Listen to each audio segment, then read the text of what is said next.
La planète est en surchauffe. Les dernières conclusions du groupe d'experts sur le climat rendues publiques au début du mois sont sans appel.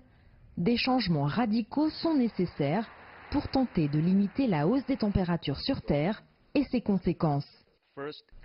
Premièrement, le changement climatique affecte déjà les populations, les écosystèmes et les moyens de subsistance dans le monde entier. Deuxièmement, limiter le réchauffement à 1,5 degré n'est pas impossible, mais cela nécessitera des transitions sans précédent dans tous les aspects de la société. Troisièmement, le maintien du réchauffement à 1,5 degré présente des avantages évidents par rapport à 2 degrés ou plus. Chaque réchauffement compte. Ce week-end à Paris, par des températures records pour la saison, dépassant de 8 à 9 degrés les moyennes saisonnières à l'échelle nationale, les marcheurs du climat, convaincus que ce changement est possible, manifestaient pour la deuxième fois depuis la rentrée de septembre. Un mois après la démission du ministre français de l'Environnement Nicolas Hulot, membres d'associations, militants ou simples citoyens défilaient sous des bannières telles que « Il est encore temps » ou « Changeons le système, pas le climat » pour interpeller les gouvernements et fédérer les énergies avant qu'il ne soit trop tard.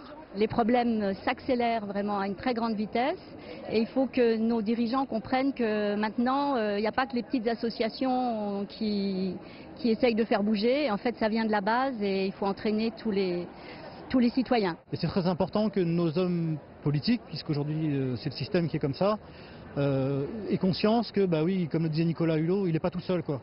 Il y a du monde derrière et on attend que ça vienne. Et c'est important pour nous aussi, donc on est prêt à le financer, on est prêt, voilà.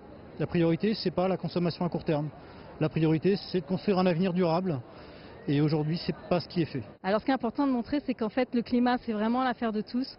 Moi, je souhaite vraiment qu'il y ait de plus en plus de monde dans les rues, puisqu'il est prévu de faire une marche régulièrement tous les mois.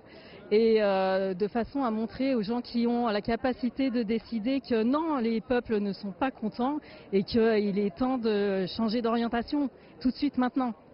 À l'arrivée du cortège, un village des initiatives donne une visibilité aux associations dans une volonté de soutenir la prise de conscience et de proposer des solutions permettant à chacun de faire évoluer son comportement. Une façon pour Jennifer, qui a rejoint récemment un de ces mouvements impliqués dans la lutte contre le gaspillage alimentaire, de souligner que le temps est venu pour chacun de passer à l'action. C'est une solution comme une autre, c'est celle que nous avons choisie parce qu'on se dit justement, comme je vous disais, que chacun est capable de le faire. Aller chercher des produits qui sont encore bons à être mangés, les transformer en soupe, les distribuer, tout ça c'est quelque chose d'assez simple au final à faire, mais qui va faire avancer beaucoup en fait sur l'avenir. C'est bien un réveil citoyen auquel on assiste aujourd'hui dans les rues de Paris, un mois après la première marche organisée le 8 septembre suite à la démission surprise du ministre de l'Environnement Nicolas Hulot.